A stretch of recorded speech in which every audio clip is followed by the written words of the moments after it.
नमस्कार, कैसे हैं आप सभी लोग का एक बार फिर आपके अपने चैनल में स्वागत बंधन अभियान। दोस्तों खुशखबरी है मध्य प्रदेश के उन युवाओं के लिए जो दोस्तों मध्य प्रदेश प्राथमिक शिक्षक भर्ती मुख्य परीक्षा की तैयारी कर रहे हैं। जी हाँ दोस्तों, अब देखिए दोस्तों, ऑफिशियल रूप से आपकी डेट बढ़ चुकी है। कब बढ़ी है, कब से आपका एग्जाम होगा, कब एडमिट कार्ड जारी होंगे, है ना, ये सारी चीजों पर हम चर्चा करने वाले हैं। सारी चीजें अब यहाँ पर डिक्लेयर होने वाली है, कितने फॉर्म डले हैं, कितना कट ऑफ रह सकता है, सारी चीजें हम एक एक करके चर्चा करेंगे।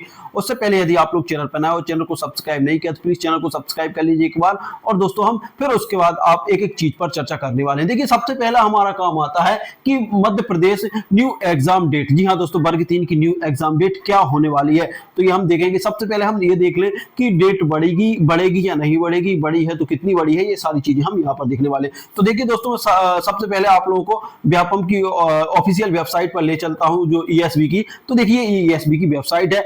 अब इसके बाद हम चलते हैं अंदर। जैसे ही दोस्तों हम अंदर जाते हैं तो देखिए दोस्तों, अभी क्या है, अभी क्या हो रहा कि अभी इसमें देखिए दोस्तों, अभी हो ये रहा है कि दोस्तों अभी ऑफिशियल रूप से इन लोगों ने अनाउंस नहीं किया है। अनाउंस अपडेट चल रहा है, क्योंकि ये सुबह तक, देखिए सुबह तक ये नोटिफिकेशन दिख रहा था, लेकिन ये अभी अपडेट हुआ है दोस्तों, ये अभी अपडेट हुआ है। इसका मतलब दोस्तों ये है कि हमारी एग्जाम डेट भी अपडेट हो रही है। मतलब सुबह तक, ये समझिए सुबह या कल तक, मतलब सोमवार तक किसी भी कंडीशन में पता चल जाएगा कि किस तारीख से हमारे एग्जाम है, कब से एडमिट कार्ड डाउनलोड होंगे और कब हमारा एग्जाम होगा। ठीक है ना, तो ये चीज तो ये क्लियर हो गई कि अब हमारी क्लियर हो गया कि अब हमारी डेट बढ़ना है, सीधी बात है। अब जो मध्य प्रदेश प्राथमिक शिक्षक भर्ती वर्ग 3 है ना, उसकी डेट बढ़नी है। क्या हो सकती है संभावित डेट? तो देखिए दोस्तों, संभावित डेट यदि मैं बात करूं तो ये समझिए कि सितंबर, जो हमारा सितंबर रहेगा, सितंबर रहेगा, जो सितंबर रहेगा दोस्तों, वो सितंबर लास्ट हो सकता है। देखिए, सितंबर का लास्ट वीक हो सकता है, लगभग 20-25 के बाद कभी भी एग्जाम होल्ड हो सकता है। मतलब ये समझिए कि सितंबर के लास्ट में और अक्टूबर के पहले सप्ताह में आप लोगों का एग्जाम हो सकता है। सीधा सीधा आप लोगों को 1 महीना मिल गया है। अब बात करते हैं हम दूसरी चीजों की, है ना। तो ये यहां से हम ये चीज अब अपनी डिक्लेयर हो गई है दोस्तों कि अब हमारी डेट यहां से बढ़ चुकी है। अब हम चलते हैं दूसरी चीजें। अब दूसरी चीजें क्या है दोस्तों, बहुत सारे लोग कमेंट करते हैं, व्हाट्सएप पे मैसेज डालते हैं, तो उनके सारे चीजों के हम यहाँ पर चर्चा करने वाले हैं। सबसे पहले है कि न्यू एग्जाम डेट बहुत जल्द आप लोगों के पास आ जाएगी। एडमिट कार्ड भी देखिए डेट आएगी। वैसे आप लोगों को 3 से 4 दिन बाद, आप 3 से 4 दिन पहले आप लोगों के एडमिट कार्ड निकलेंगे, है ना। तो ये भी हो जाएगा। अब कितने शिफ्टों में होगा वर्ग 3 का एग्जाम, तो ये भी देख लेंगे। देखिए दोस्तों, यदि मैं बात करूं तो हमारे जो व्यापम है, सॉरी ईएसबी है, ईएसबी के पास 13 सेंटर हैं। कितने? 13 परीक्षा सेंटर हैं, है ना। 13 शहरों में यहाँ पर एग्जाम होल्ड होता है, ठीक है ना, यहाँ पर एग्जाम होता है। अब देखिए 13 शहर जो हैं, जैसे बड़े बड़े शहर हैं, जैसे बात करें भोपाल, है ना, अपन बात करते हैं भोपाल, इंदौर, जबलपुर, ग्वालियर, ये 4 बड़े महानगर हैं, है ना। 4 बड़े महानगरों में यदि हम बात करते हैं तो यदि हम भोपाल की बात करें तो लगभग 10 से 15 सेंटर होंगे। यदि हम 10 सेंटर ही मान लें, 10 सेंटर हैं, मतलब मोटे तौर पर हम मान लें कि भोपाल में 10 एग्जाम सेंटर होंगे। और एक एग्जाम सेंटर में यदि मान लीजिए कि एक एग्जाम सेंटर में यदि 200 बच्चे भी दे रहे हैं, 200 बच्चे, अधिकतम मैं 200 ले रहा हूं, 200 बच्चे एक शिफ्ट में एग्जाम दे रहे हैं, तो लगभग ये समझिए कि 10 परीक्षा सेंटर हैं। 10 परीक्षा सेंटर में यदि हम 200 का इंटू करते हैं तो लगभग 2000 कैंडिडेट एक शिफ्ट में जाएंगे। यदि हम 2 शिफ्टों की, एक दिन में 2 शिफ्टें होती हैं, तो 2 शिफ्टों में लगभग 4000 कैंडिडेट भोपाल से कैंडिडेट निकलेंगे, ठीक है ना। 4000 भोपाल में हो जाएंगे, और ऐसे ही बात करते हैं 4000 आपके इंदौर में हो जाएंगे, 4000 जबलपुर, 4000 ग्वालियर में। ऐसे करके हम बात करते हैं तो ये समझिए 16000 ये महानगरों से निपट रहे हैं। 16000 कैंडिडेट इनसे 4 शहरों से निकल रहे हैं एक दिन में, है ना, 2 शिफ्टों में। वही बात करते हैं, और जो हमारे अब बाकी के जो 9 सेंटर बचे हैं, यदि 9 सेंटरों की बात करें तो यदि वो दिन भर में मान लीजिए 2 शिफ्टों में 1-1 हजार भी निकाल रहे हैं, तो भी 2-2 हजार, ये तो 9 दूनी 18,000 ये निकल जाएंगे। 16 और 18 यदि हम जोड़ते हैं, लगभग 34,000 कैंडिडेट एक दिन में एग्जाम देने वाले हैं। कितने कैंडिडेट? 34,000 कैंडिडेट एक दिन में एग्जाम दे सकते हैं। इतने कैंडिडेट एक दिन में एग्जाम दे सकते हैं। भाई एग्जाम की बात करूं तो अब उसके बाद आता है 34,000 कैंडिडेट हैं। अब बात आती है कुल फॉर्म कितने भरे गए हैं। तो देखिए दोस्तों, ऑफिशियल ये चीजें गुप्त रहती है ना, ऑफिशियल रूप से ये क्लियर पता नहीं चल पाता कि कितने हैं जब तक कि वो साइट पर ओपन ना कर दें। लेकिन अभी जो अनुमान लगाया जा रहा है लगभग 1 लाख, है ना, 1 लाख से, है ना, 1.5 लाख के बीच, 1 लाख से 1.5 लाख के बीच फॉर्म भरे गए हैं, है ना। इससे ज्यादा फॉर्म नहीं है, 1 लाख से 1.5 लाख के बीच में फॉर्म की बात हो रही है कि इतने फॉर्म भरे जा सकते हैं, है ना, ये संभावना जताई जा रही है। एग्जैक्ट डाटा नहीं है, लेकिन 1 लाख से कम नहीं रहेंगे दोस्तों और 1.5 लाख से अधिकतम नहीं होंगे, क्योंकि बीएड वालों को बाहर कर दिया गया। यदि बीएड वाले इसमें शामिल होते तो दोस्तों फिर आंकड़ा चला जाता कम से कम 5 लाख के आसपास, है ना। तो 1.5 लाख है, यदि हम 1.5 लाख को भी मान लेते हैं तो देखिए एक दिन में 34,000 जा रहे हैं, तो हम एक दिन में 34,000 जा रहे हैं, तो ये समझिए हम 30,000 मान ले रहे हैं, है ना, मोटे तौर पर, है ना। तो 30 पंजे 150, मतलब 5 दिन में आप लोगों का एग्जाम खत्म हो जाएगा।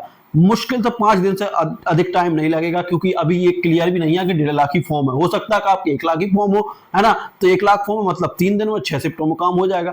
देखिए दोस्तों, जितनी ज्यादा शिफ्टें रहेंगी पेपर उतना हार्ड हुआ, ये सीधी बात है ना। जितनी ज्यादा शिफ्ट है उतने हार्ड क्वेश्चन रहेंगे। यदि 1-2 शिफ्टों में क्वेश्चन पेपर होता है तो मोस्ट आईएमपी फैक्ट उठेंगे, है ना दोस्तों। और यदि ज्यादा होता है, जैसे 30-40 में होते हैं, तो मोस्ट आईएमपी से तो उठेंगे लेकिन अंदर से भी जाएंगे। तो ये चीजें आप लोग समझ लें, है ना। तो इस तरीके से यदि हम बात करें तो लगभग 5 दिन में आप लोगों का एग्जाम हो जाएगा।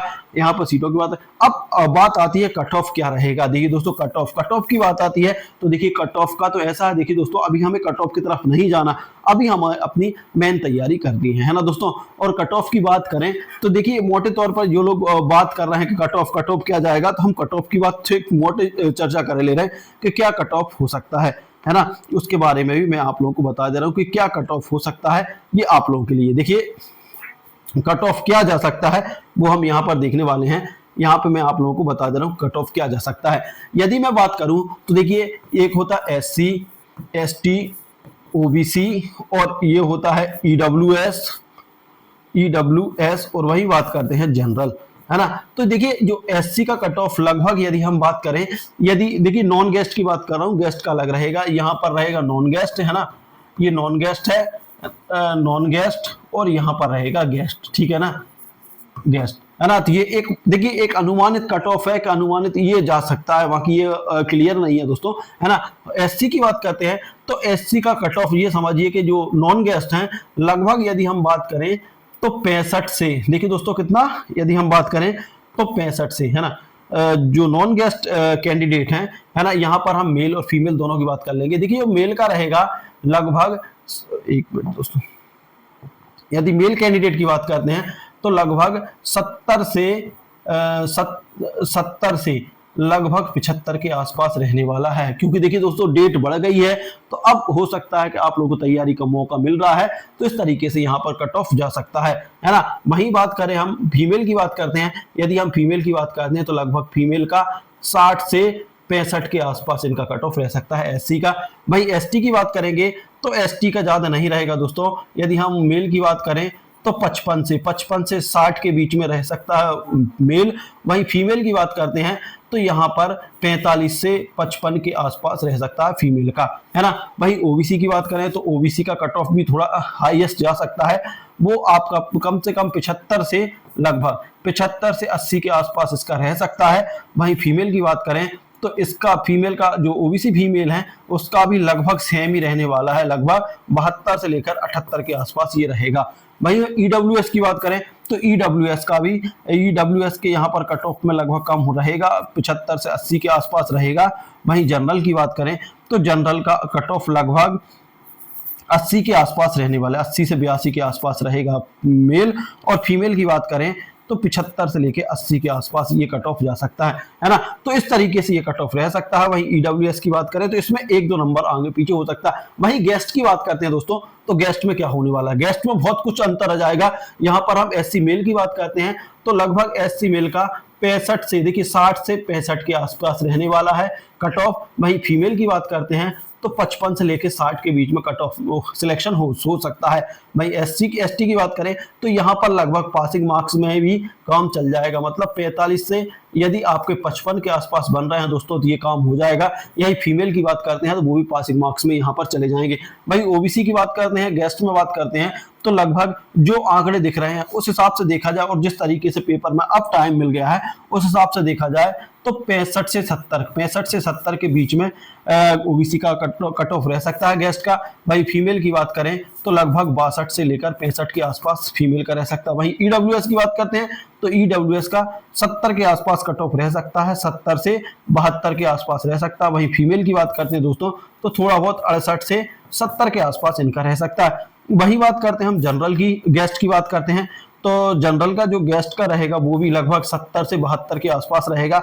और फीमेल का बात करते हैं तो 68 से 70 के बीच में रह सकता है ना। इस तरीके से तो इस तरीके से ये कट ऑफ जाने की उम्मीद है, क्योंकि देखिए दोस्तों अभी तक क्या था, सिलेबस सबका बड़ा था और टाइम नहीं मिला था। लेकिन दोस्तों अब सिलेबस तो ठीक है लेकिन टाइम भी भरपूर मिलने वाला है, क्योंकि देखिए दोस्तों लगभग ये डेट ये समझिए कि लगभग 15 से 20 दिन या हो सकता है कि 1 महीने आप लोगों को टाइम मिल रहा है, जिसमें आप लोगों को तैयारी का पूरा मौका मिल जाएगा। सब लोगों के लिए अपनी अपनी तैयारी करने का पूरा मौका मिल रहा है। तो इस तरीके से आप लोग तैयारी करें तो दोस्तों इस कट ऑफ के दायरे में आ जाएं, है ना। इस कट ऑफ के लगभग ही आप लोगों का कट ऑफ जाने वाला है, इससे कम रहने की कोई उम्मीद नहीं है दोस्तों। क्योंकि देखिए दोस्तों सब मेहनत कर रहे हैं, सब लगे हुए हैं, जो जितनी अच्छी मेहनत कर सकता है बिल्कुल करें, है ना। और दोस्तों अधिक से अधिक आप लोग मेहनत करें, है ना, तो अधिक से अधिक अच्छे नंबर लेकर आए तो अच्छा कट ऑफ मिल जाएगा।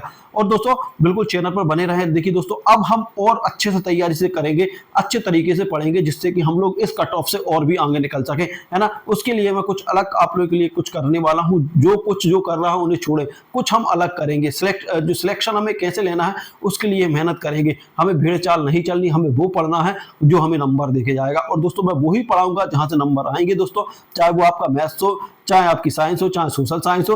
अब बहुत जल्द दोस्तों हिंदी की क्लास भी लेकर आ रहा हूं, मैं इंग्लिश भी पढ़ाऊंगा। ये सारी चीजें आप लोगों को इसी चैनल पर मिलेगा। आप लोगों को देखिए टाइम खराब नहीं किया जाएगा, है ना। सीधे सीधे बात करेंगे हमें क्योंकि देखिए दोस्तों मैंने और क्लासें भी देखी है, वहां पर टाइम ज्यादा खराब किया जाए। 2 घंटे के लेक्चर में 10 बातें आपकी, मतलब 10 टॉपिक आपके काम के रहेंगे, बाकी आपको 90%, है ना, तो आपका टाइम वेस्ट होता है। लेकिन यहाँ ऐसा नहीं होगा। यदि मैं 1 घंटा आप लोगों को दूंगा तो दोस्तों कम से कम 100 क्वेश्चन आप लोगों को यहाँ से कंप्लीट करा के भेजाऊंगा।